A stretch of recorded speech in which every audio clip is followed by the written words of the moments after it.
J'ai étudié 2 ans à l'Institut Marguerite-Diouville. C'était la dernière année que l'Institut Marguerite-Diouville était à la Maison Mère, 61-63. Et après ça, moi, j'ai même aidé pour déménager la bibliothèque pour le nouvelle bâtisse sur la rue, sur le boulevard Sainte-Catherine. Maintenant, c'est la faculté de nursing, mais c'est à l'Institut Marguerite-Diouville. Ça a pris une couple d'années avant que ça passe à l'université. Alors, c'était la dernière année. C'était une classe spéciale parce que les locaux n'étaient pas très, très grands. On était tous tassés les uns sur les autres. Vous comprenez, les classes étaient là, l'autre classe était là. Les bureaux étaient entre les classes. Il y avait comme un genre de petit salon où on pouvait prendre un café ou des choses comme ça. Alors, il y avait dans ça celles qui se formaient au baccalauréat pour l'administration des hôpitaux. Et il y avait la formation aussi de toutes celles qui allaient au point de vue de l'éducation dans les écoles.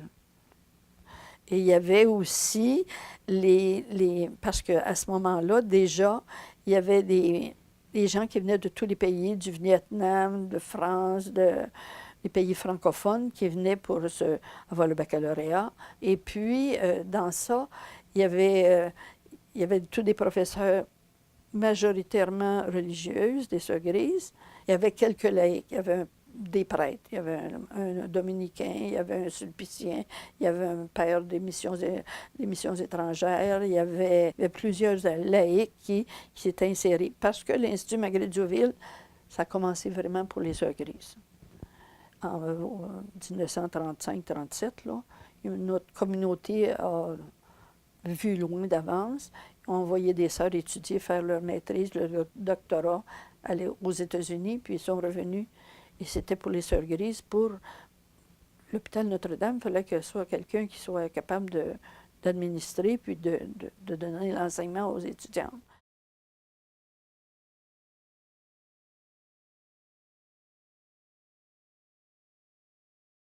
Quand j'étais école normale, moi, c'était plutôt un juvénat. Le juvénat, c'est un endroit où les jeunes se préparent un peu à la vie religieuse. Et je peux vous dire que c'était même plus strict que le noviciat que j'ai fait. Je suis entrée en communauté en 57, puis l'autre, c'était en 50. Il y avait une différence, puis c'était plus strict dans le temps. Puis les sœurs ne sortaient pas, puis les périodes de silence. Vous savez, comme on était un peu des apprentis religieuses, fait qu'on avait des prières, on ne comprenait pas toujours le sens de ça.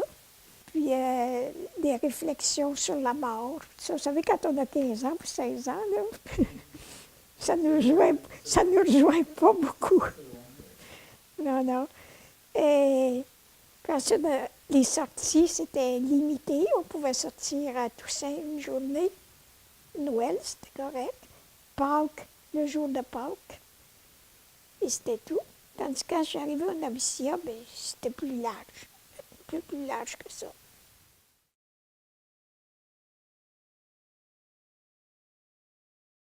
Moi, j'ai eu l'idée d'aller faire mon cours en institut familial chez les Sœurs Grises. Puis quand je suis entrée là, pour faire mon cours en institut familial, la première fois que je suis allée faire mon entrée, ça m'a assez impressionnée. C'était vraiment, là, ça m'a vraiment, c'était sombre. J'ai dit, mon Dieu, je ne suis jamais capable de vivre ici. Puis je me suis habituée graduellement. Là. On avait des cours de formation religieuse, art culinaire, psychologie, puériculture, pédagogie familiale, tenue de maison, art décoratif, confection, anatomie puis français. Dans ce cours-là, ce qui avait une lacune, c'était qu'il n'y avait pas les sciences et les mathématiques.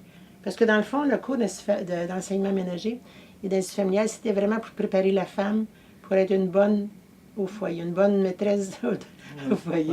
Oui. On a appris beaucoup de choses, mais comme je vous l'ai dit tantôt, les sciences et les mathématiques, on ne l'apprenait pas. Puis j'ai eu la chance d'apprendre à coudre, à repriser. Ensuite de ça, on avait le tricot, le tissage, le crochet,